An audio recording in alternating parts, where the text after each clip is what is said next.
লতিফার সাহায্যে শাড়ি পরে নিল ছোঁয়া। তাকে সত্যি খুব সুন্দর লাগছে। শাড়ি পরা একদমই শেষ। সেই সময়ে ঈশানের আগমন ঘটল। সে বলতে এসেছে বেশ কিছু জামা কাপড় জমা হয়েছে, ড্রাই ওয়াশ করাতে হবে। এসে দেখলো ছোঁয়া শাড়ি পরে আয়নার সামনে ঢং করছে। ও ঠোঁট কামড়ে বলল, এই শাড়িটারি পরে কোথায় যাচ্ছিস? ছেলেটা যেমন তেরা, তার কথাবার্তাও তেরা। লতিফা বললেন, ওর ভার্সিটিতে প্রোগ্রাম আছে, তুই কি বলতে এলি? ও, আমার কাপড়গুলো ড্রাই ওয়াশ করাতে হবে। ঠিক আছে, বলে দিবনে।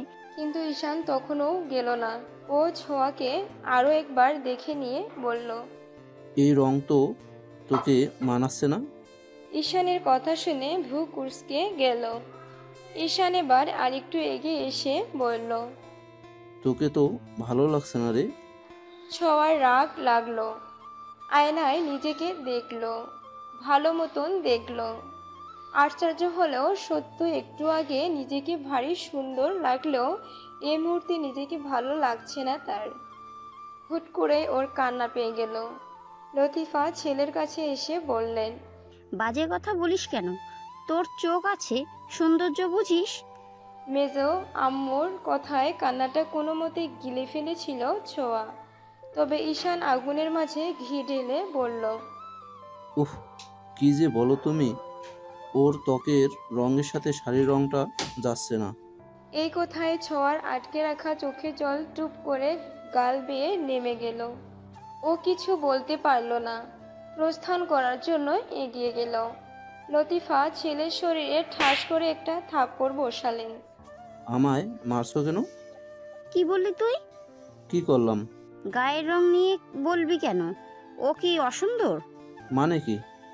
আমি তো শুধুই বললাম। উফ, তোকে নিয়ে আর পারি না, কোনো জ্ঞান নেই।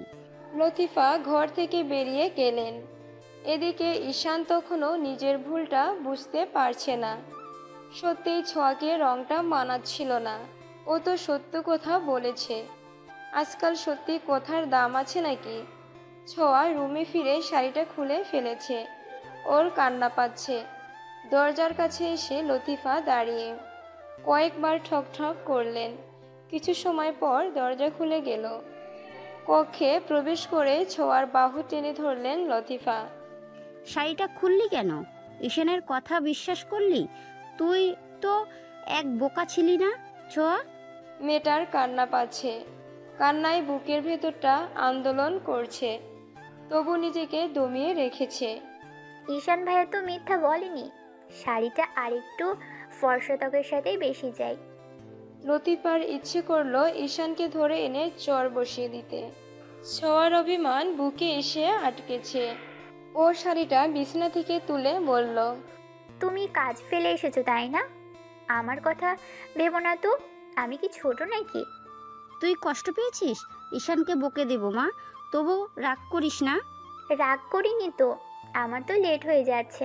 আমি যাই মেজো আম্মু, শাড়িটা নিয়ে যেও। ছোঁয়া তার ব্যাগ নিয়ে কক্ষ থেকে বেরিয়ে পড়ল। লতিফা কেবল চেয়ে রইলেন। তার ছেলেটা একটু বেশি বোঝে।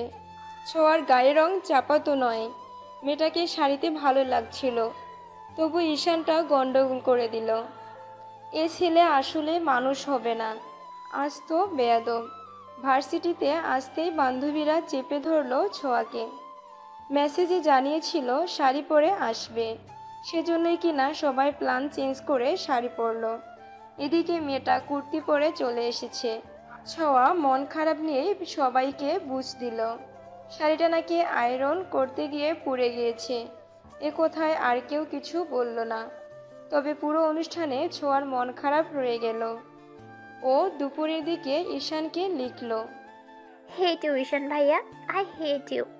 মেসেজ দেখে যার পর নাই বিস্মিত হয়েছে ঈশান। মেয়েটা তাকে হেট ইউ বলেছে, ও নিজেও কম কিসের।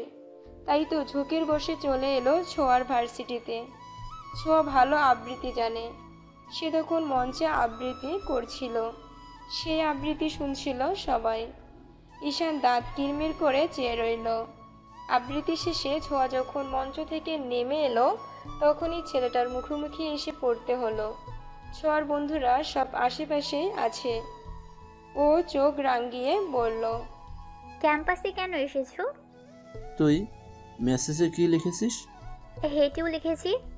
কেন? আমাকে ঘৃণা কেন করতে হবে তোর? কারণ তোমাকে আমার ভালো লাগে না। ভালো লাগতে বলছে কে? তোকে শাড়িতে মানাচ্ছিল না সেই জন্য বলছি। এতে সিরিয়াস হওয়ার কি আছে? শাড়ির কথা বলে আরেক দফার রাগিয়ে দিল ছোঁয়াকে। মেয়েটা পাশ কাটিয়ে চলে যেতে নিলে খপ করে ওর হাতখানা ধরে ফেলল ঈশান। আমার কথা শেষ হয়নি। শুনতে আগ্রহী নই। আগ্রহী না হলেও তুই বাধ্য। মেয়েটির হাতখানা টেনে ধরে নিয়ে যাচ্ছে ঈশান, ফলে কিছুটা ব্যথা লাগছে। ক্যাম্পাস থেকে বেরিয়ে এসে ঈশান ওর হাত ছাড়ল। লাল হয়ে গেছে। সমস্যা কি তোমার? ফিসফিস করে বলল ছোঁয়া। রাগ তো ঈশানেরও আছে। ও একই ভাবে বলল, আমার সমস্যা তুই বুঝেছিস? তুই আমার সমস্যা। এই রকম মেয়ে ঈশানের একদমই পছন্দ না। অসহ্য কিছু হলেই চোখের পানি ছেড়ে দেয়। অসহ্য হলে কথা কেন বলো? কে বলেছে কথা বলতে? এবার ঈশানের রাগ আরও বেড়ে গেল। ও নিজের হাত দুটো জড়ো করে মুখের সামনে এনে বলল, মাপ চাই ভাই, আর কথা বলবো না তোর সাথে। এমন না তোর সাথে কথা বলার জন্য মরে যাচ্ছে আমি, ফালতু কোথাকার। কথাগুলো বলে ব্যস্ত পায়ে চলে গেল ঈশান। সেদিকে তাকিয়ে ছোঁয়াও হিস হিস করে উঠল। মুখে বলল, আমিও বসে নেই তোমার সাথে কথা বলার জন্য। ছোঁয়া নিজের কাছে শপথ করল সে ঈশানের সাথে কথা বলবে না, কখনোই না। ঈশান রাগ দেখিয়ে কথাগুলো বললেও মনে মনে কথাগুলো গুরুত্ব দেয়নি। তবে ছোঁয়ার শেষ বাক্যগুলো ওর ভিতরে থাকা সাপটাকে জাগিয়ে দিল। একই সাথে দাঁতে দাঁত চেপে আওড়ালো, আমিও তোর সাথে কথা বলতে বসে নেই। তুই আমার জীবনে এমন কিছু না যার ফলে আমি মরে যাব। লাবণ্য আরও একবার ভেঙে পড়ল। 6 বছরের বাচ্চাটাকে সাদা গাড়ি করে নেওয়া হচ্ছে।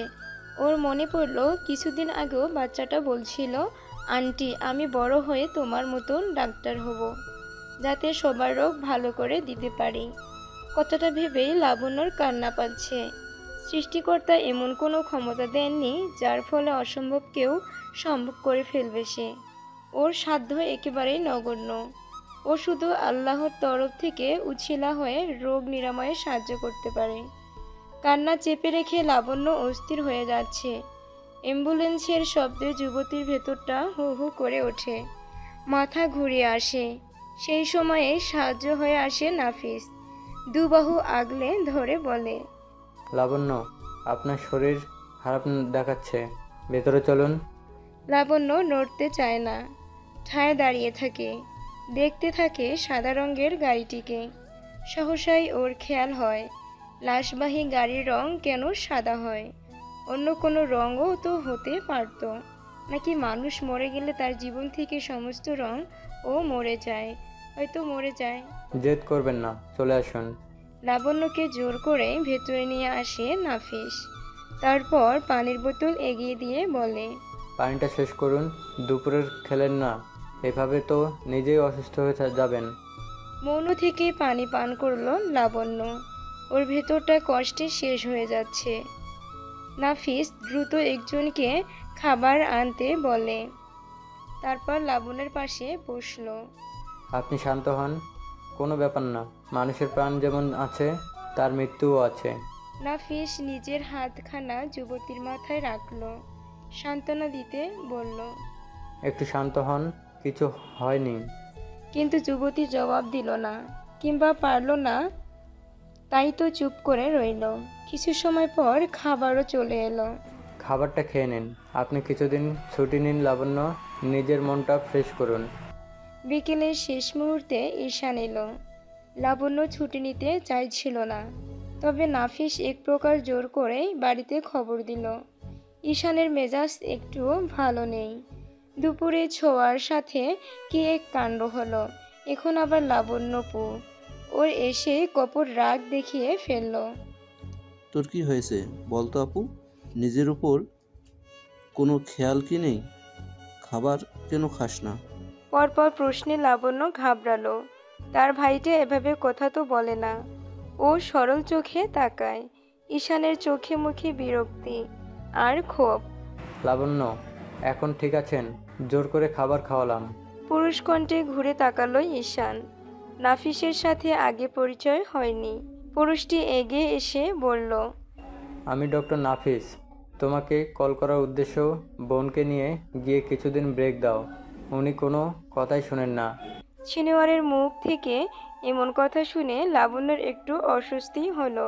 ছোট ভাইয়ের সামনে এক প্রকার বকুনির মতনই লাগছে নাফিসের কথাগুলো। যুবতী তবু নিজেকে সামনে নিয়ে বলল, এখন তো ঠিক আছে, চিন্তার কিছুই নেই। নাফিস এক পলক চাইল। লাবণ্যের সুন্দর মুখটা তখনও শুকনোই লাগছে। চোখের নিচে ঈষৎকালেও জমেছে। অথচ সে বলছে ঠিক আছি। বড় বিচিত্র নারী এই লাবণ্যময়ী। ঈশান, ওনাকে এখনই বাসায় নিয়ে যান। আর খেয়াল রেখো যাতে খাবার মিস না দেয়। ঈশান সম্মতি জানিয়ে বলল, থ্যাংক ইউ ভাইয়া, আপনি কল না করলে জানতেই পারতাম না। কোনো ব্যাপার না। এখন তাহলে বাড়ি যাও। রেস্ট করলেই লাবণ্য সতেজ হয়ে ফিরবেন। জি। আর লাবণ্য, আপনি নিজেকে সুস্থ প্রমাণ করে কালই আসিয়েন না। 2 দিন রেস্ট করুন, তারপর আসুন। লাবণ্য ইশারায় সম্মতি জানালো। ঈশান ওর বাহু টেনে উঠিয়ে বলল, শরীরের এমন হাল করেছিস আপু, দেখ এখন তোকে ধরে নিতে হচ্ছে। শরীর ঠিকই আছে, তোরা বেশি চিন্তা করছিস। এটা সেটা বলে এখন আর লাভ নেই। তোর সিনিয়রই রেস্টের কথা বলেছে, সে নিশ্চয় মিথ্যা বলেনি। সিনিয়রের কথা ওঠায় লাবণ্য আর কিছু বলতে পারল না। সত্যিই তো সে অনেকটা অসুস্থ হয়ে পড়েছে। ভেতর থেকে আবেগ কমাতে হবে, নতুবা সামনের দিনগুলো বড় কঠিন যাবে। বাড়ি ফিরতে লাবণ্যকে নিয়ে এক প্রকার হুলস্থুলুস পড়ে গেল। মেয়েটার ঘরের সামনে ভিড় করেছে সবাই। অভি নিজের ঘরে বসেছিল। খবর পেয়ে ছুটে এসেছে। এসে দেখে পুরো বাড়ির লোক এক ঘরে উপস্থিত। ও হতাশ হয়ে বলল, সবাই যেভাবে চেপে ধরেছ, কোনো সুস্থ মানুষও অসুস্থ হয়ে যাবে। অভির এই কথাটাই এত সময় ধরে বোঝাচ্ছিল লাবণ্য, কিন্তু কেউ কথা শুনছিল না। এবার জোর পেয়ে বলল, একদম ঠিক, আমি এখন সুস্থ আছি। সবাই অতিরিক্ত টেনশন করছো, যা মোটেও ঠিক না। লাবণ্যর মা লতিফা তো নিজের কথাতে অটল। তিনি ঠিক করেছেন কটা দিন নিজ হাতে মেয়ের যত্ন নেবেন, মেয়ের পাশে থাকবেন। এদিকে লাবণ্য একটু স্পেস চায়, নিজের মতন 2 দিন কাটাতে চায়। ও অসহায়ের মতন অভির দিকে তাকালো। ইশারায় দুজনের কথা হলো। অভি এবার বলল, মেজো আম্মু, এটা কোনো বিষয়ই না। লাবণ্য খুবই শক্তিশালী। ছোটবেলায় নিজের থেকে 2 বছরের বড় এক ছেলেকে মেরেছিল, মনে নেই? ওর কোথায় না চাইতেও কেমন একটা হাসির রোল পড়ে গেল। লাবণ্য আরেক দফায় অসহায় বোধ করছে। এই ছেলে সর্বদা তাকে বাঁচায় ঠিকই, তবে এমন কিছু ঘটনা ব্যবহার করে যার ফলে যুবতীকে হাসির মুখে পড়তে হয়। অভি সফল হলো, সবাইকে বুঝ দিয়ে রুম থেকে বিদায় করতে পেরেছে। এখন লাবণ্যর কাছে এসে বসলো, সোজা কপালে হাত রেখে শুধালো, কি সমস্যা তোর? সমস্যা না। তাহলে? আবেগের কথা শুনে প্রশ্ন নিয়ে তাকালো অভিরাজ। লাবণ্য বিস্তারিতভাবে সবটা জানালো। ওর মনের অবস্থাটা বুঝতে পারে পুরুষটি। একসাথে বেড়ে উঠেছে। মেয়েটির হৃদয় কতটা কোমল সেটা ওর থেকে ভালো আর কে জানে। উষু সে লাবণ্যর ঘরে গিয়েছিল, আর গিয়েছিল বিধায় অভি আর লাবণ্যর ইশারায় কথা বলাটাও চোখে পড়েছে। দুজন একে অপরকে সর্বদা আগলে রাখে। তাই তখন থেকে মনে হচ্ছে এই দুজনের মাঝে আলাদা কোনো সম্পর্ক রয়েছে। ও করিডোর দিয়ে নিজের কক্ষে ফিরতে নিচ্ছিল। অমন সময় সদর দরজা দিয়ে সাবরিয়ার প্রবেশ ঘটল। তার পিছন পিছন এলো এলানো। বাবা মায়ের আগমনে উশুসি আর নিজের কক্ষে ফিরল না, উল্টো পথ ধরে নিচে নেমে এলো। সাবরিয়া কন্যার কাজসম বাদামি চুলগুলো গুছিয়ে দিয়ে বললেন, ক্লান্ত নেই সোনা, তুমি টেনশন করো না। সান, তোমাকে বিষণ্ণ লাগছে। বলা বাহুল্য উশুশির আরেক নাম সান। স্লোভেনিয়াতে সান নামেই পরিচিত সে, তবে সাবরিয়া কন্যাকে সর্বদা উশুশি নামে ডেকে থাকে।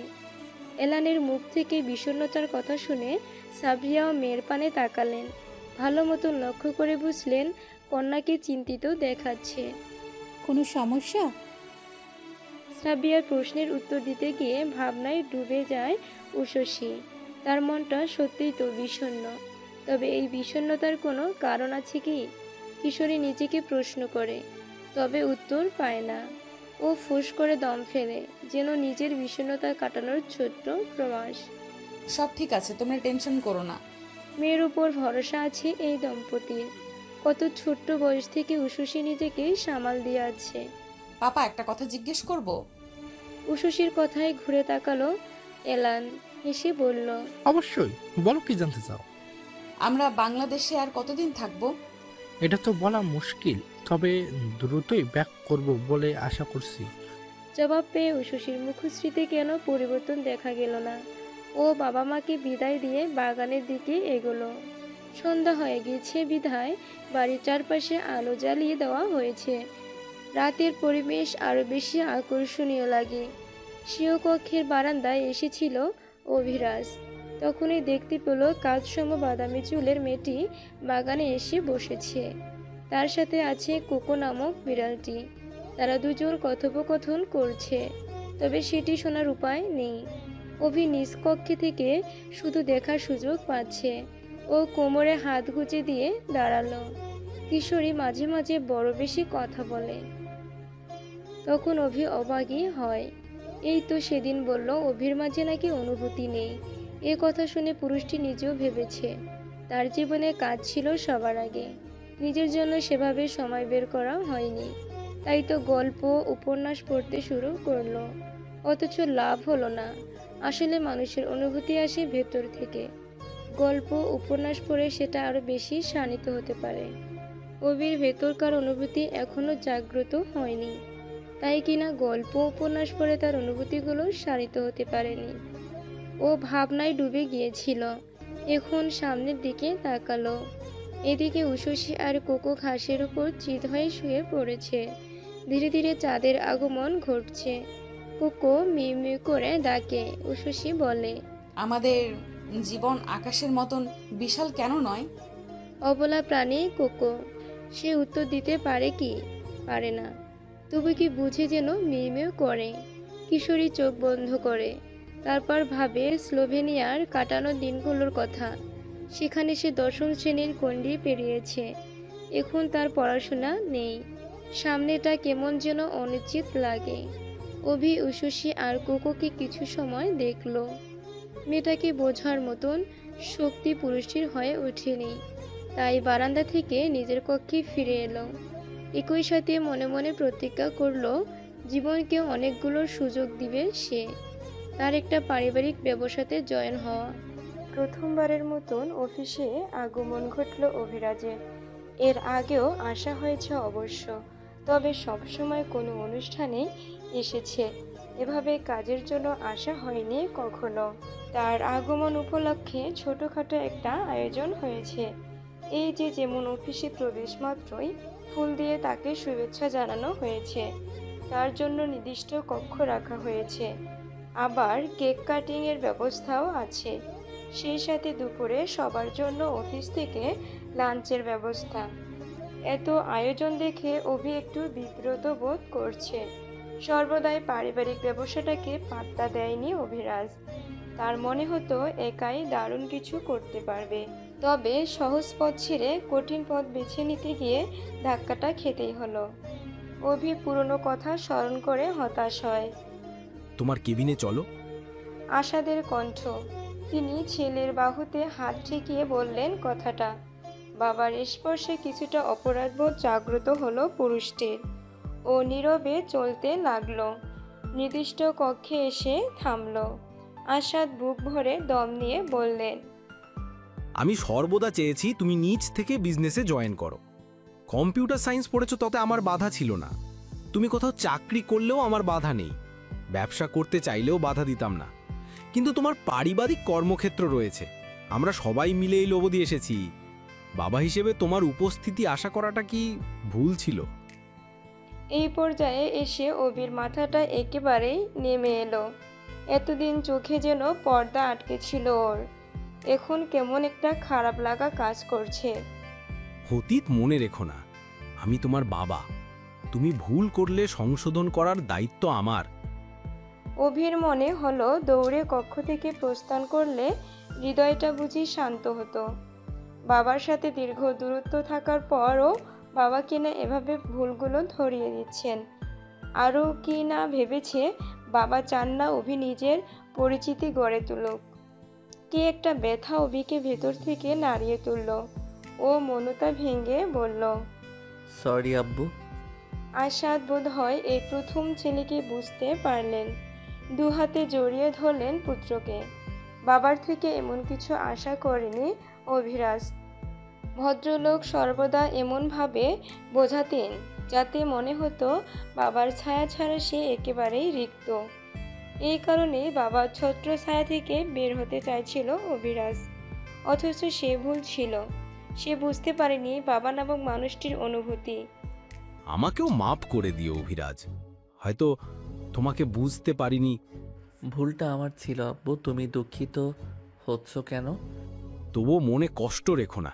আমি চাই এই ব্যবসাতে তুমি নিজের প্রতিভা মেলে ধরো। আমরা যখন থাকবো না তখন তোমরাই তো সব, তাই না? লজ্জা, অস্বস্তি আর খারাপ লাগা একসাথে চেপে ধরল পুরুষটিকে। আফসোস হতে লাগলো এতদিন বাবা নামক মানুষটিকে না বুঝতে পেরে। ওর অস্বস্তি কাটাতে আশাদ বললেন, তুমি আমানের সাথে কথা বলে কাজ বুঝে নিও। ওর ধৈর্য আর বুঝানোর ক্ষমতা ভালো, সহজেই বুঝে যাবে। জি আব্বু। আশাদ ছেলের থেকে বিদায় নিয়ে কক্ষ ত্যাগ করলেন। অভি কিছু সময় চেয়ে থেকে দীর্ঘ একটি নিঃশ্বাস ফেলল। তারপর নিজের আসনটি গ্রহণ করল। কিছু সময় পর তার জন্য কফি চলে এলো। কফি কাপ হাতে নিয়ে সমস্ত কক্ষটি দেখতে লাগলো। মোটামুটি বড়ই কক্ষটি। সবথেকে বেশি সুন্দর দেয়ালে লাগানো পেন্টিংগুলো, যা অভির হৃদয়কে এক পশলা আনন্দ দিচ্ছে। আজকে বাসায় খাসির মাংস রান্না হয়েছে। উশসী ভাতের প্লেট নিয়ে বসে আছে। সে এই খাবারটা একদমই পছন্দ করে না। সমস্যা সেটা ছিল না। সমস্যা হলো সে বলতে পারছে না, তার লজ্জা লাগছে। সে কোনো মতে ভাতের সাথে একটুখানি ডাল নিয়ে খেয়ে উঠে গেল। বলা চলে আধ পেটে খেয়ে উঠে পড়েছে। বিষয়টি কারো নজরে আসেনি, কারণ সবাই যে যার মতো করে খাচ্ছিল, তাই সুযোগ হয়ে ওঠেনি। উশসী সমস্ত বাড়ি চক্কর দিতে দিতে পৌঁছালো অভির কক্ষের সামনে। শুনেছে মানুষটা আজ বাসায় নেই। এই কথা শুনে তার কৌতূহল হলো পুরুষটির ঘরে যাওয়ার।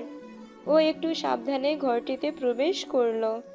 সমস্ত ঘরে নজর বুলিয়ে বলল, মিস্টার রাগী একদমই শৌখিন নয়। কথাটা বলার কারণ ঘরের ভেতর অনেক বেশি জিনিস নেই। একজন ছেলের প্রয়োজন এর অতিরিক্ত কিছুই রাখা হয়নি। অভি খোলামেলা পরিবেশ পছন্দ করে। কোকো লাফিয়ে অভি ড্রেসিং টেবিলে উঠে পড়ল। ফলশ্রুতিতে কিছু জিনিসপত্র মেঝেতে পড়ল, যার শব্দে পেছন ঘুরে তাকালো উশসী। এই কাণ্ড দেখে এক প্রকার লাফিয়ে এলো কিশোরী। জিনিসগুলো ওঠাতে ওঠাতে খেয়াল করলো একটা ছবির ফ্রেম ভেঙে গিয়েছে। কোকো, এটা কি করলি তুই? কোকো নিজেও বোধহয় বুঝতে পারেনি। সে খেলার ছলে লাফিয়েছিল। মাঝে এমন একটা কাণ্ড হয়ে গেল, সমস্ত জিনিস তুলে দিয়ে উশসী বসলো ছবি ফ্রেমটা নিয়ে। এখানে অভির সুন্দর একখানা ছবি আছে, দেখেই খারাপ লাগছে। একদম ঠিক হলো না এটা। কোকো, তুই খুব দুষ্টুমি করছিস ইদানিং। খারাপ লাগায় কিশোরীর শ্বেত মুখ আধারে ভরে গেল।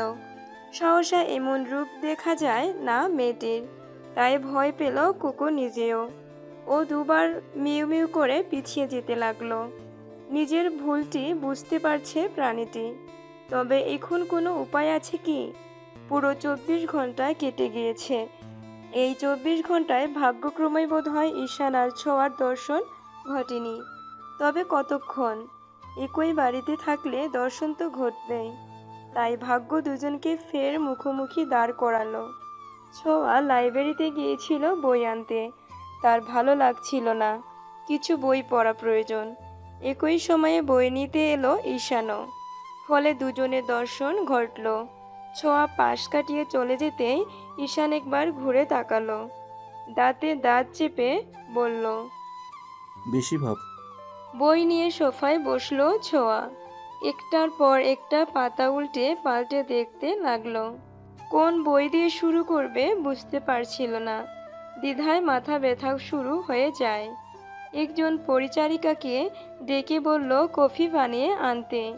পরিচারিকা পা বাড়াতে যাবে অমন সময় ঈশানও বলে, আমারও 1 কাপ কফি চাই। এতেই যেন ফুঁসে উঠল ছোঁয়া। ও বসা থেকে দাঁড়িয়ে বলল, আমি আমি আগে চেয়েছি, তাই শুধু আমারটাই বানানো হবে। ঈশান ভ্রুকুচকে তাকিয়ে রইল। কি বলবে বুঝতে পারছে না। মোটামুটি ভাবে ওদের ঝগড়াটা লেগে যাচ্ছিল। ভাগ্যে সেই সময়ে অভি ফিরল।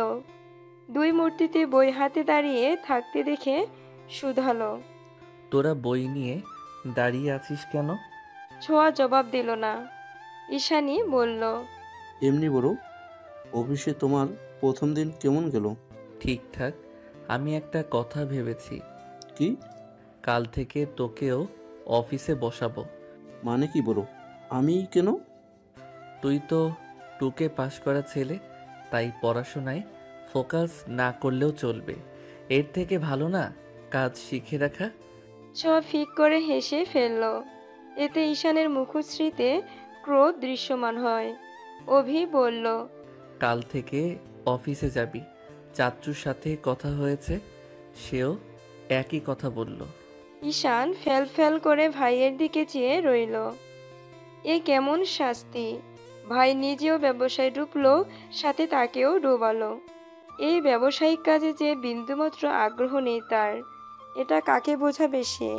ফ্রেশ হয়ে মাত্রই ল্যাপটপ খুলে বসেছে অভিরাজ। অমনি দরজা খোলার আওয়াজ কানে এলো। ল্যাপটপে চোখ রেখেই শুধালো, কে? জবাব নেই। অভি কাজে মগ্ন থাকায় কয়েক সেকেন্ড যাওয়ার পরও দ্বিতীয়বার প্রশ্নটি করল না। তবে দরজায় ঠক ঠক আওয়াজ হওয়াতে চোখে দৃষ্টি ফেরালো। দেখতে পেল দরজায় দাঁড়িয়ে বাদামি চুলের মেয়েটি। তার ঘোলাটে চোখের মণিতে দ্বিধা খেলা করছে। এক মুহূর্তের জন্য কথা বলতে ভুলে গেল অভিরাজ। উষসীও কিছু বলতে পারল না। 1 মিনিটের নীরবতা শেষে অভি শীতল গলায় বলল, ভেতরে এসো। ছোট ছোট পা ফেলে ভেতরে এলো কিশোরী।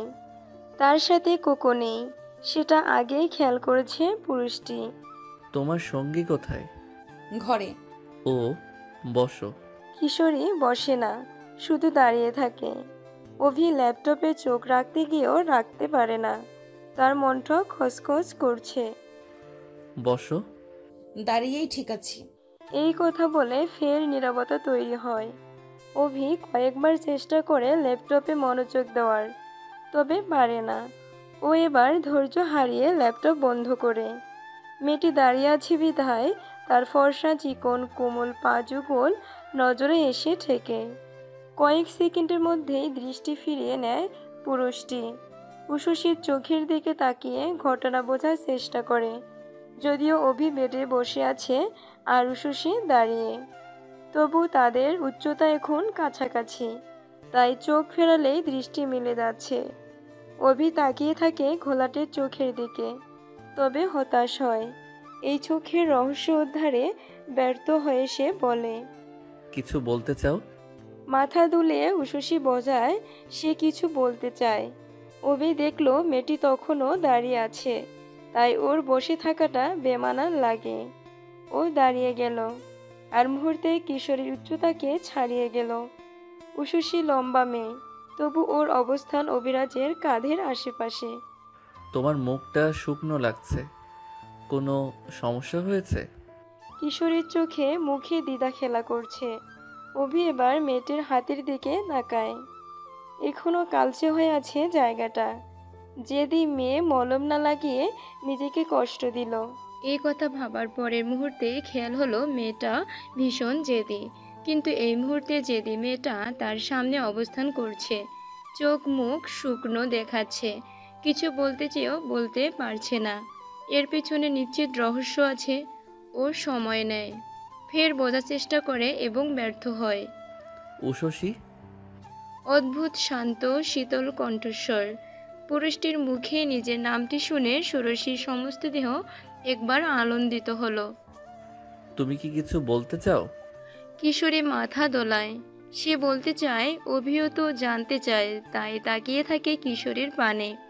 এদিকে কিশোরী দ্বিধায় ভুগে, সেটা বুঝতে পারে অভিরাজ, তাই অভয় জানাতে বলে, যা বলতে চাও বলে ফেলো, কোনো দ্বিধা রেখো না।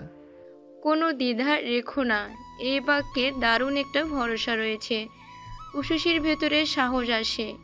ও ঠোঁট ভিজিয়ে নেয় জিহ্বার দ্বারা, তারপর মিনমিনে সুরে বলে, সরি। কথাটা শুনেনি অভিরাজ, তাই শুধায়, কি বললে? শুনতে পাইনি। আমি দুঃখিত। যার পর নাই অবাক হয় অভিরাজ, বিস্ময়ের সাথে শুধরায়। সরি বললে কেন? এই পর্যায়ে উশসীর কান্না পায়। ও কান্না আটকে তাকায় ড্রেসিং টেবিলের দিকে। দৃষ্টি বুঝে নিয়ে অভিও তাকায়, কিন্তু বুঝতে পারে না ঘটনা কি ঘটেছে। ওখানে কিছু আছে? উশসী মাথা নাড়িয়ে সায় দেয়। অভি দ্রুত ড্রেসিং টেবিলের দিকে অগ্রসর হয়। তাকিয়ে দেখে সবকিছু, তবে কিছুই বুঝতে পারে না। আমি বুঝতে পারছি না, তুমি কি সাহায্য করবে? মুখে কিছু না বলে এগিয়ে যায় উশসী। তার ফর্সা কোমল হাত বাড়িয়ে ফ্রেমে আটকানো ছবিটা তুলে। অভি তখনও সে বোঝার চেষ্টা করছে। কিশোরী কাপা সুরে বলে, এটা ভেঙে গিয়েছে, আমার জন্য এমনটা হলো, আমি সরি। কথাটা বলে মেঝের দিকে তাকিয়ে থাকে কিশোরী। তার লজ্জা লাগছে এটা ভেবে যে তার দ্বারা একটা মানুষের ক্ষতি হলো। ওর অনুভূতি এখন পরিষ্কার, মনটা পবিত্র। তার জন্য খোলা বইয়ের মতন পড়তে পারল অভিরাজ। একই সাথে কিশোরী মেয়েটির জন্য খারাপ লাগলো। আশ্চর্যজনকভাবে এই প্রথম কোনোরকম সংকোচ না রেখেই মেয়েটির বাদামি রঙের চুলগুলো ছুঁয়ে দিল অভিরাজ। আদর মাখানো হাতটা চুলগুলো স্পর্শ করে যাচ্ছে। ভীষণ ভালো লাগায় উশসী বুঁদ হয়ে যায়, তাকায় অভিরাজের চোখের দিকে। অভি হেসে বলে, কোনো ব্যাপার না, আমি একদমই রাগ করিনি। শান্তিতে 2 দিন পার হলো। লাবণ্য এখন কিছুটা সুস্থ অনুভব করে, তাই ঠিক করেছে আবার ইন্টার্নশিপে জয়েন করবে। ঠিক সেদিন সকালে বাসায় নাফিসের আগমন ঘটল। সে এসেছে মেয়েটির খোঁজ নিতে। লাবণ্য একটু লজ্জা অনুভব করলো, মুখে বলল, শুধু শুধু কষ্ট করলেন, আমি আজই জয়েন করতাম। চায়ের কাপে চুমুক বসিয়ে নাফিস শুধালো, আপনি সুস্থ লাবণ্য? এ কথায় তাৎক্ষণিকভাবে জবাব দিতে পারে না যুবতী। একটু মিনমিনে সুরে বলে, সুস্থই তো। দেখে মনে হচ্ছে না। এবার লাবণ্য ব্যস্ত হয়। তাকে দেখে কি অসুস্থ লাগছে। ওর চোখের ভাষা বুঝে নিয়ে হেসে ফেলল নাফিস। চোখে মুখে অসুস্থতা বোধ বোঝা যাচ্ছে, তবে আপনার মন সুস্থ কিনা সেটার জন্য প্রশ্নটি করা। ও, উত্তর তো দিলেন না। মন ঠিকঠাকই আছে, হয়তো চাপের কারণে শরীর অসুস্থ হয়েছিল। তাহলে ঠিক আছে। ওদের মাঝে একটা নীরবতা চলে এলো। বিগত কয়েক মাসের তুলনায় আজকাল একটু বেশি কথাবার্তা হয় তাদের। নাফিস টিস্যু দিয়ে মুখ মুছে নিচ্ছিল, তখনই ঈশানের সাথে দেখা হয়ে গেল। ঈশান ফোনের দিকে চোখ রেখে 1 কাপ চায়ের অর্ডার করলো। নাফিসকে দেখে অদরে হাসি ফুটালো সে। কেমন আছেন ভাইয়া? ভালো আছি। তোমার কি খবর ঈশান? ভালো। মুখে ভালো বললেও ঈশান মূলত ভালো নেই। অভি তাকে কড়াকড়ি নজরে রেখেছে। কোনো কাজে ফাঁকি দেওয়া যায় না। ওর মুখটা আমসত্ব হয়ে গেছে। কদিন বাদে ছোঁয়ার জন্মদিন। এই নিয়ে এরা সারপ্রাইজ প্ল্যান করেছে। ও ঠিক করেছে জন্মদিনের রাতে ছোঁয়ার সব বন্ধুদের আসতে বলবে। রাত 12টায় এই সাথে উইশ করে শুভেচ্ছা জানাবে। প্ল্যানটা লাবণ্যকে জানিয়েছিল। লাবণ্য সাই জানিয়েছে, তবে সমস্যা হচ্ছে সমস্ত কাজ একাই করতে হবে। এই নিয়ে এরার বেশ চাপ চলছে। একা বসে থেকে বোরিংও লাগে। ও তখনই উশসীর কাছে চলে এলো। উশুসি তখন কোকোকে খাবার খাওয়াচ্ছে। ইরা মুখটা শুকনো করে বলল, আমি তোমার সাথে কিছু সময় থাকলে বিরক্ত হবে? বিরক্ত কেন হবে? না মানে আমি আসলে অনেক বকবক করি, তুমি তো চুপচাপ। ইরার কথায় একটু হাসলো উশুসি। বসতে বসতে বলল, আমি চুপচাপ না, তবে আগে বাংলাদেশে আসিনি তো, তাই একটু চুপচাপ মনে হচ্ছে। ও, তার মানে বলছো তুমি খুব ছটফটে? উশুসি হেসে সায় জানায়। ইরার ভালো লাগে, সে বেশি কথা বলা মেয়ে। উশুসির ছটফটে শুনে মনটা নেচে ওঠে। ও চট করে বেডের উপর বসে পড়ল। তারপর হাত বাড়িয়ে কোকোকে কোলে তুলে নিল। তোমার এই বিড়ালটা ভারী মিষ্টি, আদর করে বলল ইরা। উশুসিও ওর পাশে বসল। কোকোকে ঈষৎ স্পর্শ করতে কোকো মিউ মিউ করে ডেকে উঠল। ইরা আপু, তোমার হাতে কিসের কাগজ? কাগজের কথা বলায় ইরার স্মরণ হলো। ও কিছুটা ভুলও মনের বটে। এই যে যেমন যে কাজের জন্য এসেছিল সেটাই ভুলে বসেছিল। এখানে ছোঁয়াপুর বন্ধুদের নাম্বার আছে। ও নাম্বারগুলো দিয়ে কি করবে? কল করব। আমার আসলে একটা প্ল্যান আছে, কিছুদিন পরে ছোঁয়াপুর জন্মদিন, সবাই আসলে রাত 12টায় উইশ করা যাবে। আর দিনে জন্মদিনের পার্টি তো আছেই, তবে সারপ্রাইজ পেলে ছোঁয়াপু খুশি হবে। সবটা শুনল উশুসি। তার ভালো লেগেছে। এরকম প্ল্যানে সে অভ্যস্ত নয়। তাদের ওখানে অনেক রকম আয়োজন হয়, স্কুল অনেক বেশি অ্যাডভান্স, তবে সর্বদা সব রকম প্রোগ্রামে সে যেতে পারে না। বাবা মা দু দেশের হওয়াতে মিশ্র একটা অনুভূতি বিরাজ করে তার সাথে। তবে বলা চলে সব মিলিয়ে দু দেশের সংস্কৃতি বেশ ভিন্ন, এইটুকু সে বুঝতে পেরেছে। এরা একে একে নাম্বারগুলো উঠিয়ে কল করতে লাগলো। সমস্ত ঘটনার আদ্যপ্রান্ত শেয়ার করলো। ছোঁয়ার বন্ধুরাও রাজি হলো। তারা অবশ্য নিজেরাও অনেক রকম প্ল্যান করে রেখেছিল, তবে ইরার প্ল্যানটা একটু বেশি পছন্দ হয়েছে। অভিরাজের প্রতি একটা ইতিবাচক মনোভাব তৈরি হয়েছে উশুসির। মানুষটা সেদিন কি স্নেহের সাথে না জানালো সে রাগ করেনি, যদিও অভিকে এখনও মিস্টার রাগী নামে ভেবে থাকে এই কিশোরী। তবু বলা বাহুল্য তাদের দুজনের মাঝে একটা আনন্দের বার্তা প্রকাশ পেয়েছে। দুজনের দেখা হয়েছে কয়েকবার, তবে কথা হয়নি। আর প্রতিবারই দুজন একে অপরকে দেখে বিনিময় শুধু হেসেছে। এই মুহূর্তে উশুসি ঈশানের সাথে বসে গল্প করছিল। তাদের দুজনের বেশ ভাব। দুজন গল্পের এক পর্যায়ে হেসে ফেলল। কিশোরী আহত হওয়ার সুরে বলল, ঈশান, এটা কিন্তু ঠিক না, তুমি শেষমেশ তোমার বন্ধুর সাথে ডেট করতে যাবে। ব্যাপারটা ইন্টারেস্টিং, তাই না? খুব, আমার বেশ মজা লাগছে। তুমি যাবে? গেলে তো সমস্যা নেই। সমস্যা কিসের? আমার ধারণা তোমার মজা লাগবে। ঈশান ঘড়ির টাইম দেখল, 12টা বাজে। তার মনটা ঈষৎ খারাপ হয়ে গেল। এখনই বের হতে হবে। পাশের জেলায় কি এক প্রজেক্টের কাজ চলছে, সেখানেই যেতে হবে। ও উশুসির থেকে বিদায় নিল। করিডোর দিয়ে যাওয়ার পথে ডেকে উঠল ইরা। ছোঁয়ার জন্মদিন নিয়ে করা প্ল্যানটা জানালো। ঈশান ভ্রু কুঁচকে বলল, খুবই বাজে। কেন? বাজে না, ওর এক গাদা বন্ধু বান্ধব এসে রাত 12টায় বলবে শুভ জন্মদিন, এর কোনো মানে হয়? ইরার মনটা খারাপ হয়ে গেল। ঈশানের মাঝে এসব নিয়ে কোনো অনুভূতি নেই। এই প্ল্যানে ঈশানকে যুক্ত করা যাবে না, তাই প্ল্যান থেকে ঈশানের নামটা বাদ করে দিল। অফিসের বিস্তারিত কাজ নিয়ে বসেছে অভিরাজ। তাকে সাহায্য করছে ওর ছোট কাকা আমান। ভীষণ মেধাবী মানুষটা। অভি একটু হেসে বলল, অফিসে জয়েন না করলে তোমার মেধার জোর বুঝতেই পারতাম না। আমান হো হো করে হেসে ফেললেন, বললেন, জীবনে মেধার থেকে পরিশ্রম হওয়া বেশি গুরুত্বপূর্ণ। তুমি নিজেকে মেধাবী মানো না? না। পরিশ্রমী মানো তাহলে? সেটাও না। তবে? দুটোর মাঝামাঝি। আসলে আমি আমার মেধাকে পরিশ্রমের অভাবে কাজে লাগাতে পারিনি, তাই মেধাটা হারিয়ে গিয়েছে। না হলে আরও ভালো কিছু করতে পারতাম। বুঝলাম। কি? তুমি আসলেই মেধাবী? এ কথায় আরেক দফায় হেসে ফেললেন আমান। কাকার এই হো হো করে হাসা অভির ভালোই লাগছে। মিস্টার অ্যালানের সাথে কাজ কতদূর এগোলো?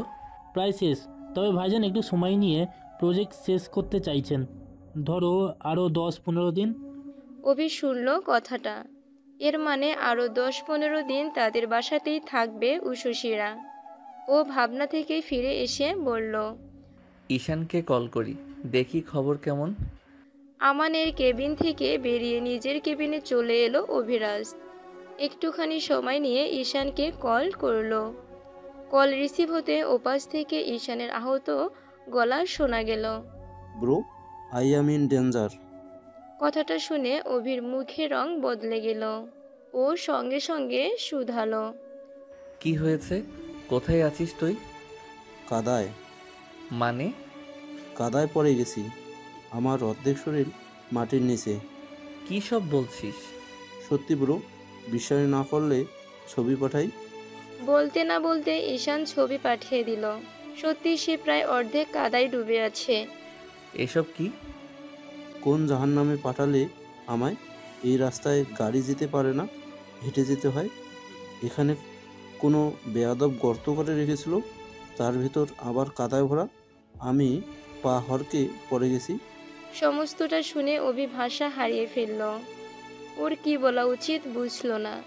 ফোনের এপাশ থেকে সহসা ঈশান বলে উঠল, ব্রো, এখন আমাকে উদ্ধার করা হবে, আমি রাখছি। কল কেটে দিয়ে ঈশান চেঁচিয়ে বলল, আরে দ্রুত আসো ভাই, আমাকে এই নরক থেকে উদ্ধার করো। লোকগুলো প্রায় দৌড়ে আসছে। ঈশান এত সময় পর খেয়াল করলো তার শরীরে শুধু কাদা নয়, আরও একটি বিশেষ উপাদানও মিশে গিয়েছে, আর সেটা হলো গোবর। বাড়ি ফিরেও দুবার বমি করেছে ঈশান। শুরুতে কাদা মনে করে বেশি একটা পাত্তা দেয়নি, তবে যখন বুঝতে পারলো কাদার সাথে গোবরও আছে, তখনই বমি করে অবস্থা নাজেহাল। ছেলের এই অবস্থা দেখে লতিফা কেঁদে ফেলেছেন। কাঁদতে কাঁদতে বললেন, কি হলো? আমার ছেলের মেয়েটার মাত্রই সুস্থ হলো, এরই মাঝে ছেলেটা অসুস্থ হলো। লতিফার কান্না যেন থামছেই না। মায়ের কান্না দেখে ঈশান বিরক্ত হলো। তার শরীর ভালো ঠেকছে না। এর মধ্যে কানের সামনে এসে অনবরত কেঁদে চলেছেন। ও প্রায় আর্তনাদের মতন করে বলল, আমি তো মরিনি, এভাবে কান্নাকাটি করছো কেন? লতিফা ছেলেকে রামধমক দিলেন। চোখ মুখ লাল হয়ে আছে, চিন্তায় মাথা নষ্ট হবার উপক্রম। আর এই ছেলে বলছে মরিনি, তবে কি সে মরতে চায়? কিছু সময় যেতেই দেখা গেল বাড়ির 3 কর্তা হন্তদন্ত হয়ে রুমে প্রবেশ করেছেন। মানে তাদের কান অবধিও কথাটা পৌঁছে গেছে। আতিফ এসে ছেলের অবস্থা জানতে চাইলেন। মোটামুটি একটা কাণ্ড হয়ে গেল। সব শুনে সবার অবস্থা মিশ্র। কে কিভাবে রিয়েক্ট করবে বুঝতেই পারছে না। ঈশান একটু লজ্জায় পড়ল। মায়ের দিকে আহত দৃষ্টি নিক্ষেপ করে বলল, শুধু তো বমি করছি, তুই তো সবার কাছে আমার অর্ধেক মৃত্যু বানিয়ে দিলি। মায়ের মন তো, তাই লতিফা একটু বেশি ভেবে বলেছেন। কিছু সময় পর তড়িৎ গতিতে কক্ষে প্রবেশ করলো লাবণ্য। ওকে দেখে ঈশানের ইচ্ছে করলো 2 হাত মাটির নিচে চলে যেতে পারলে বুঝি ভালো হতো। ঈশান, কি হয়েছে তোর? মা বললো তুই নাকি মরে যাচ্ছিস। ঈশান কিছু বলতে পারল না। এক হাত কপালে ঠেকিয়ে বলল, দেখেছিস তো বেঁচে আছি, তবে বেশিক্ষণ বাঁচবো না। দয়া করে সবাই একটু বের হয়ে যা, আমি রেস্টে নেব। ছেলের মুখ থেকে এহেন কথা শুনে লতিফা এবার রেগে গেলেন, তবে রাগের থেকে কণ্ঠে অভিমানী বেশি। ও আসলে আমাদের মানুষ ভাবে না। ঘরে ফিরে 2 বার বমি করেছে, মনে হচ্ছে জান চলে যাবে। এখন আমাদের নিয়েই মজা করে। ঈশান জবাব দিল না। এই মুহূর্তে কোনো কথা বললেই তার মা উল্টো জবাব দিবে। ওর পরিস্থিতি বুঝে লাবণ্য সবাইকে বাইরে নিয়ে এলো। লতিফা অবশ্য যেতে চাইলেন না। শেষমেশ আতিফ সাহেব জোর করে স্ত্রীকে বের করে নিলেন। সত্যি বলতে মায়েরা এমনই, সন্তানের জন্য বেশি চিন্তা করে থাকেন। এটাই প্রমাণ করে একজন সন্তানের প্রতি তার ভালোবাসা কতটা খাদহীন। ঈশানের চক্করে সবার অফিসের 12টা বেজে গেছে। কাজ ফেলেই সবাই চলে এসেছে অভিরাজও। একদিক থেকে ভালোই হলো, দুটো বই পড়ার সময় পেল। রাতের খাবার শেষ করে অভি লাইব্রেরিতে যাচ্ছিল, সেই সময় উশসীর সাথে দেখা। ওরা দুজনেই হাসলো। পাশ কাটিয়ে যাওয়ার সময় কি একটা মনে করে অভি বলল, তুমি লাইব্রেরিতে যাবে? উপন্যাস পড়ার ঝোঁক আছে উশসীর, তবে সেটা বাংলায় নয়। ও বাংলা বলতে পারলেও খুব একটা লিখতে বা পড়তে পারে না, একেবারে ছোট্ট বাচ্চাদের মতন। ও তবু সায় জানিয়ে অভির সাথে গেল। লাইব্রেরিটা পরিষ্কার করা হয়েছে। এই বাড়িতে ছোটদের উপন্যাসের বই পড়া নিষেধ ছিল, তবে বড়রা পড়তে পারত। কিন্তু বড় হয়ে দেখা যায় এত কাজের চাপে গল্প উপন্যাস পড়ার মানসিকতা থাকে না। সেই জন্যই কিনা এতদিন ধুলো জমেছিল, এখন চকচকে। সমস্ত লাইব্রেরিতে চোখ বুলিয়ে উশসী শুধালো, ইংলিশ নোভেল নেই? আছে তো। বলেছি অভি কিছু ইংলিশ বই দেখালো। উশসী সেগুলো নাড়াচাড়া করে দেখলো, এর মধ্যে কয়েকটা বই সে পড়েছে। তুমি উপন্যাস পড়ো? পড়া হয়। এদিকে দেখো, এই বইগুলো বেশ পরিচিতি পেয়েছে। অভি বাংলা বই দেখালো। উশসী বইগুলোর নাম পড়তে পারল, তবে বেশ খানিকটা সময় লেগেছে। আমার আসলে বাংলা লেখা বা পড়ার চর্চা নেই। চেষ্টা তো করতে পারো। কিশোরীর মাঝে ঈষৎ দ্বিধা কাজ করে, তবে কেন যেন পুরো মানা করতে পারে না সে। ও ইংলিশ উপন্যাসগুলো ছেড়ে বাংলা উপন্যাসের দিকে অগ্রসর হয়। অভি বলে, কোনো ভাষা বুঝতে না পারলে গুগল থেকে সার্চ করে নিবে। জি। বইয়ের প্রচ্ছেদগুলো দেখছিল উশসী। মলাট বইগুলো দেখে ভালো লাগছে। ও বলল, কোনটা বেশি ভালো? এই প্রশ্নে থমকায় অভিরাজ। সে আসলে জানে না কোন বইটা বেশি ভালো। তার তো গল্প উপন্যাস পড়ার ঝোঁক নেই। ও একটু আমতা আমতা করে বলল, আমি আসলে জানি না, কয়েকদিন হলো গল্প উপন্যাস পড়ার চেষ্টা করছি। এ কথায় উশসী ফ্যাল ফ্যাল করে চেয়ে থাকে। এতে বিব্রত হয়ে অভিরাজ সহসাই ফিক করে হেসে ফেলে কিশোরী। অভি তাকায়, দেখতে পায় কাঁধসম বাদামি চুলের মেয়েটার হাসি, শীতরঙ্গা মুখটা বড় মায়াবী ঠেকে। অভি নিজের দৃষ্টি ফিরিয়ে বলে, আমি আসলে গল্প উপন্যাস পড়ার সুযোগ পাইনি। হাসি থামে উশসী বলে, শুধু রাগ দেখানোর সময় পেয়েছেন। এ কথায় ধাক্কা খায় অভিরাজ। উশসী বলে, এমনিই বললাম, আমি কিন্তু আপনার একটা নাম দিয়েছি। আমার নাম? হ্যাঁ। কি সেটা? মিস্টার রাগী। মিস্টার রাগী? অভি একটু চুপ থাকে। মেয়েটাকে এতদিন কম কথা বলা মেয়ে হিসেবে জানতো সে। এখন মনে হচ্ছে এই মেয়ের ভেতর বিশালতা রয়েছে। তোমাকেও একটা নামে ডাকি আমি? ও একটু হেসে বলে।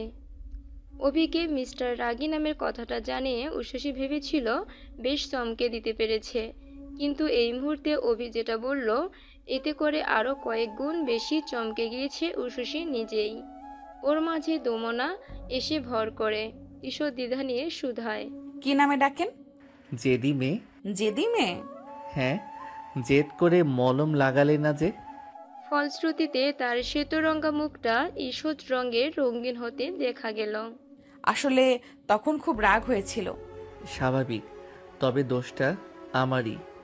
তোমাকে আঘাত করেছি। দুজনেই চুপ হয়ে গেল। উশসী নিজের হাতখানা সামনের দিকে অগ্রসর করে বলল, সেরে গেছে, এই যে দেখুন।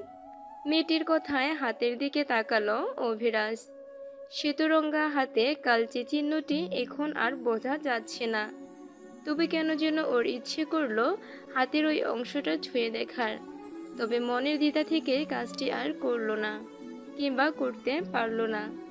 ঈশান, ঘরে আসতে পারি? বই নিয়ে নিজ কক্ষে যাচ্ছিল উশসী, তখনই মনে হলো ঈশানকে একবার দেখে যাওয়া উচিত। আজ যা কাণ্ড হলো। উশসী, ভিতরে এসো। উশসী নরম পায়ে ভেতরে এগোয়। পুরো কক্ষ শীতল হয়ে আছে। কমফোর্টারের ভেতরে অনেকটা কুঁচকে শুয়ে আছে ছেলেটা। তোমার শরীর কেমন?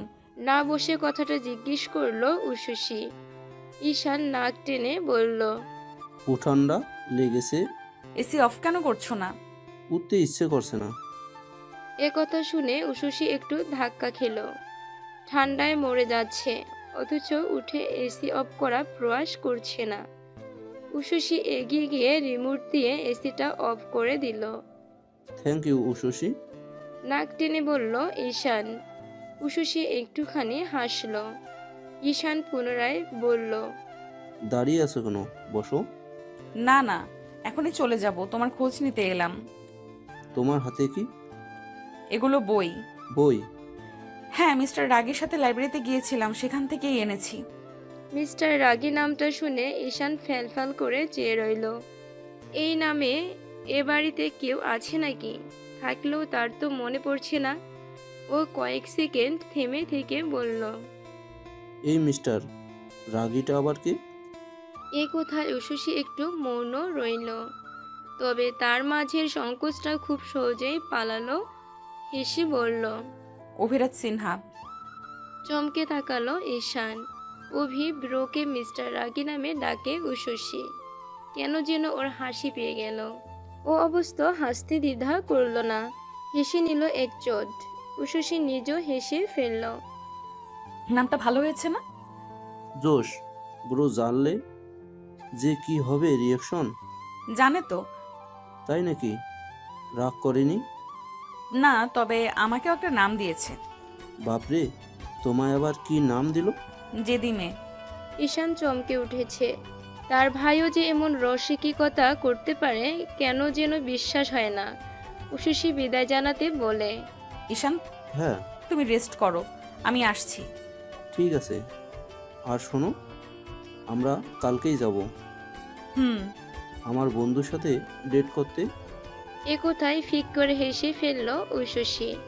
মাথা দুলিয়ে বলল, কোথায়? ঠিক আছে, আমি এখন যাই। কক্ষ থেকে বের হতে ছোঁয়ার সাথে দেখা। মেয়েটা দরজার কাছে দাঁড়িয়ে আছে, চোখ মুখ অন্ধকার। ছোঁয়া আপু? ছোঁয়ার মাঝে একটু দ্বিধা দেখা যায়। উশসী কিছু সময় তাকিয়ে থাকে। ছোঁয়া হেসে বলে, ঘরে যাচ্ছ? হ্যাঁ। আচ্ছা যাও, গুড নাইট। উশসী স্বীয় কক্ষের দিকে আগায়। মেয়েটা দৃষ্টির আড়াল হলে ঈশানের ঘরে উকি দেয় ছোঁয়া। শুনেছে ঈশান ভাইয়া নাকি অসুস্থ। তবে রাগ অভিমান থেকে ছেলেটাকে দেখতে আসেনি ও। লাবণ্যর সাথে সেভাবে কথাবার্তা হয়নি উশসীর। নাস্তার টেবিলে মেয়েটার সাথে দেখা হলো। বিষয়টা খুবই দুর্লভ বলা চলে। লাবণ্যর খুব সকালে ইন্টার্নশিপ থাকে। সে সবার আগে বাসা থেকে বেরিয়ে পড়ে। তাই সকলের সাথে নাস্তা করার সৌভাগ্য সর্বদা হয়ে ওঠে না। আজ হলো। ও শুরুতেই বলল, কেমন আছো ঐশী? তোমার সাথে খুব একটা কথা হলো না আমার। ভালো আছি। তুমি তুমি কেমন আছো? ভালো। এইটুকু কথার মাঝেই অভিরাজ চলে এলো। ভোরবেলা জগিং করেছে, কিছু সময় আগে ফিরল। ফ্রেশ হয়ে নাস্তার টেবিলে চলে এসেছে। Good morning. উশসী আর লাবণ্য দুজনে গুড মর্নিং জানালো। অভি লাবণ্যর পাশের চেয়ারটায় বসতে বসতে বলল, তোর কাজ নেই? আছে, তবে দুপুর থেকে। তোর খবর কি? পাত্তাই তো পাই না। পাত্তা পেলি না বলতে? তোকে তো পাত্তাই পাওয়া যায় না। অফিসে কেমন যাচ্ছে? ঠিকঠাক, বাট আমার জন্য বেশ চ্যালেঞ্জিং। সামনে নিতে পারবি? তোর উপর ভরসা আছে। ঈশানটা তো একটা বলদ। বলদের নাম নিতে না নিতেই বলদ হাজির। ঈশান কাছাকাছি এসে পড়েছিল। বোনের মুখ থেকে এমন কথা শুনে বিরোধ করে বলল, তুই আমাকে বলদ বললি আপু? তো বলদ না বলে কেউ কি গর্তে পড়ে যায়? উফ, এই মেটারটা ক্লোজ করা যায় না? বারবার এক কথা শুনতে ভালো লাগে না। না জানি কত জায়গায় পাসার হয়েছে কথাগুলো। ঈশান ধপ করেই চেয়ারে বসে পড়ল। পুরো সময়টাই উশসী চুপ ছিল। কিছু সময় পর বাকিরাও চলে এসেছে। খাবার দেওয়া হলো। সবাই এখন খাবার খাচ্ছে। ঈশান একটু নিচু হয়ে বলল, আমরা বিকেলে বের হব। উশসী শুধুই মাথা দোলালো। এর বেশি কিছু বলতে পারল না, কারণ ঈশান বলেছে ওরা লুকিয়ে বের হবে। ইরার ব্যস্ততা সব থেকে বেশি। ছোট মেয়েটার উপর ছোঁয়ার জন্মদিনের সকল প্ল্যান। ও বাড়ি থেকে বের হয়ে কিছুটা দূরে এসে অপেক্ষা করছে ছোঁয়ার বন্ধুরা আসবে। মেয়েটার জন্য অনেকগুলো জিনিসপত্র কিনতে হবে। এরা প্রায় 10 মিনিট ধরে অপেক্ষা করছে। এবার না পেরে রীতাপুকে কল করলো। রীতা জানালো আরও 10 মিনিট সময় লাগবে। ইরার বেশ অস্বস্তি হচ্ছে। সে এভাবে একা বাইরে বের হয়নি কখনো। সর্বদাই সাথে কেউ ছিল, অথবা বাড়ির গাড়ি করে এসেছে। ছোঁয়াপুর চক্করে এত কিছু করছে, প্ল্যানটা ভেস্তে না গেলেই হয়। 10 মিনিটের জায়গায় 15 মিনিট লাগলো রীতাদের পৌঁছাতে। রীতার সাথে ওর আরেক বান্ধবী তিশাও আছে। দুজনের সাথে কুশল বিনিময় করে ওরা গেল শপিংয়ের উদ্দেশ্যে। তিশা কারোর সাথে কথা বলছিল। কথা শেষ করে মুখটা গোমরা করে বলল, একটা ঝামেলা হয়ে গেছে। আমরা যার কাছে কেকটা অর্ডার করেছিলাম সে নাকি অসুস্থ, তাই কেকটা বানাতে পারেনি, দোকান থেকে কিনতে হবে। তাহলে আমরা প্রথমে কেকের দোকানে যাব। সেটাই করি চলো। কেক আমাদের বন্ধু রাতুলের বাসায় থাকবে, ও রাতে আসার সময় নিয়ে আসবে। ইরা সায় জানালো। ওরা তৎক্ষণাৎ কেক শপের দিকে গেল। রাতুল আগে থেকেই সেখানে উপস্থিত ছিল। সবাইকে দেখে বলল, মানে আমি বুঝলাম না, কেক অর্ডার দিলাম 2 দিন আগে, অসুস্থ নাকি কাল থেকে, তো কাল জানবে না? রাতুলের চোখে মুখে রাগ। ওরা বেশ সুন্দর একটা কেক বানাতে দিয়েছিল, যেখানে ছোঁয়ার সুন্দর একটা ছবিও থাকতো। কেকের প্ল্যানটা ভেস্তে গেল। রীতা রাতুলের বাহু টেনে ধরে বলল, ঠিক আছে, কোনো ব্যাপার না, অসুস্থতা তো বলে আসে না। রাতুলের রাগ তবু যাচ্ছে না।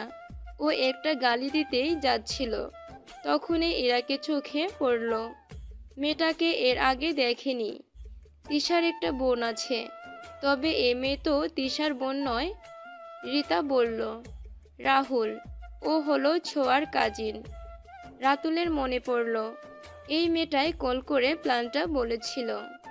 ফোনে খুব চটপটে মনে হলেও এখন কেমন শান্ত দেখাচ্ছে, হয়তো অস্বস্তি অনুভব করছে। ওরা সবাই কেক শপের দিকে এগোলো। ছোঁয়ার বাটার রসকস ফ্লেভারটা খুব পছন্দ, তাই ওরা সবাই বাটার স্কচ কেকটাই নিল।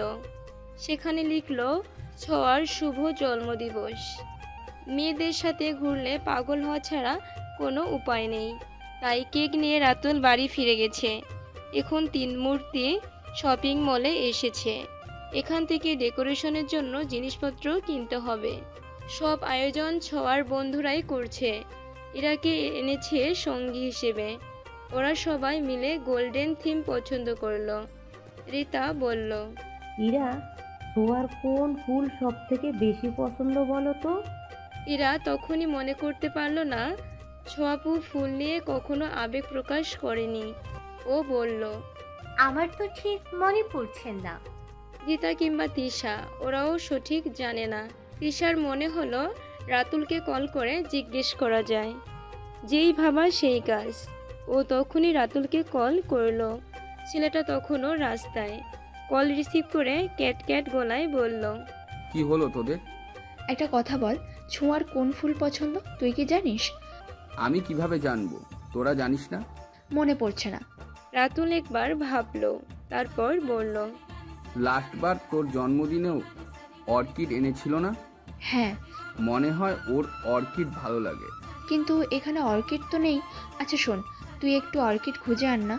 তোদের সাথে ঘুরলে পাগল হয়ে যাবো বলে কেক নিয়ে আগে ভাগেই চলে এলাম, আর তোরা কিনা আরেক ঝামেলা দিচ্ছিস। দোস্ত, এমন করিস কেন? বছরে একটাই তো জন্মদিন। সেটাই, একটাই জন্মদিন, আমি দেখছি কি করা যায়। কল কেটে রাতুল দীর্ঘ একটা নিঃশ্বাস ফেলল। সকাল থেকে কেকের চক্করে মেজাজ গরম। আরও কয়েক জায়গায় খোঁজ নিয়েছে কাস্টমাইজ কেক এই সময়ের মধ্যে করতে পারবে কিনা, কিন্তু কেউ সায় জানায়নি। সব মিলিয়ে এধার ওধার ঘুরে মাথা খারাপ হয়ে গেছে। বাসায় ফিরে রেস্ট করবে ভেবেছিল, অথচ সেটির উপায়ও নেই। বিকেলবেলা বাড়িটা নীরব হয়ে আছে, যে যার মতন ব্যস্ত। ঈশান উশুশিকে ডেকে বলল, দ্রুত রেডি হয়ে নাও, আমরা বের হব। কিশোরী তখন লাইব্রেরি থেকে আনা বইগুলো পড়ার চেষ্টা করছিল। সময় লাগছে, তবে পড়তে আনন্দও লাগছে। ও ঘরে ফিরে চট করে রেডি হয়ে নিল। একবার ভাবলো কোকেকে সাথে নিবে না, পর মুহূর্তে মনে হলো প্রাণীটা যা দুষ্টু, দেখা যাবে কোথায় না কোথায় চলে যায়। 15 মিনিটের দূরত্বের একটা ক্যাফেতে এসেছে ওরা। ঈশানের বন্ধু দিহান মেসেজ করে জানিয়েছে সে চলে এসেছে, আর কয়েক মিনিট লাগবে। ব্যাপারটা শুরুতে মজার লাগলেও উশুশির মন পড়ে আছে বইগুলোতে। বইগুলো ওকে বেশ টানছে। খোলামেলা পরিবেশ পেয়ে কোকো লাফাতে চাইছিল, তবে উশুশি লাফাতে দেয়নি। ও কোকোকে কোলেই রেখেছে। ঈশান দেখলো দিহান ক্যাপের ভেতর প্রবেশ করছে। ওকে দেখে ওর রিয়াকশন যে কি হবে সেটা ভেবে হাসি পেল ওর। ও চুপচাপ বসে রইল।